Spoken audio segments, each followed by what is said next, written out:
Hello friends, मुझे पुनर्जन्म की बात समझ में नहीं आती है।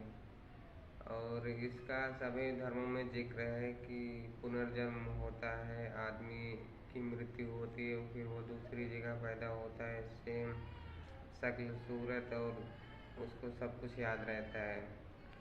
तो मुझे ये समझ में नहीं आता है कि मैंने भी देखा है कि एक शक्ल से दूसरी शक्ल मिलते जुलते लोग कई जगह पे दिख जाते हैं।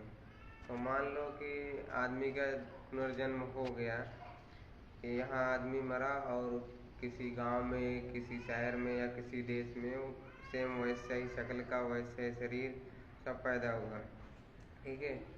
लेकिन उसको सब कुछ याद कैसे रहता है, जो पहले जब वो जिस बॉडी में था, जब जो जो उसने किया, जो खाया, जो पिया, जो महसूस किया, जहाँ रहा, उसको याद कैसे रहता है। याद कैसे रहता है, इसका सवाल मुझे इस बात पे आया क्योंकि जैसे जब कोई पैदा होता है तो उसे शरीर मिलता है, बॉडी रहती है, उसमें दिमाग रहता है। फिर उसके बाद वो जो जो भी करता है, खाता है, पीता है, रहता है, महसूस करता है, वो सब उसके दिमाग में स्टोर होता है। वो कैसे कैसे रहा है, क्या क्या महसूस किया, किन किन लोगों से मिला है, क्या क्या खाया है, कहाँ कहाँ घूमा है।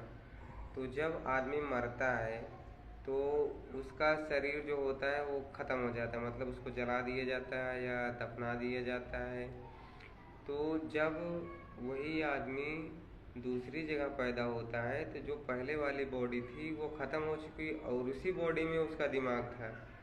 तो जब वो दिमाग ख़त्म हो गया, वो बॉडी ख़त्म हो गई, तो जब दूसरी बॉडी उसको मिली तो उसको वो सब याद कैसे रहता है, मुझे ये समझ में नहीं आता है।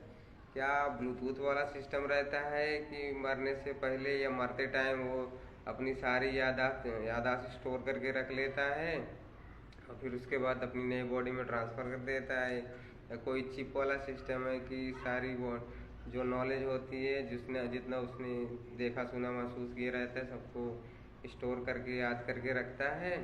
फिर उसके बाद मरने के बाद जब उसको दूसरा शरीर मिलता है तो वो उसमें सेंड कर देता है। यही बात मेरे समझ में नहीं आती है।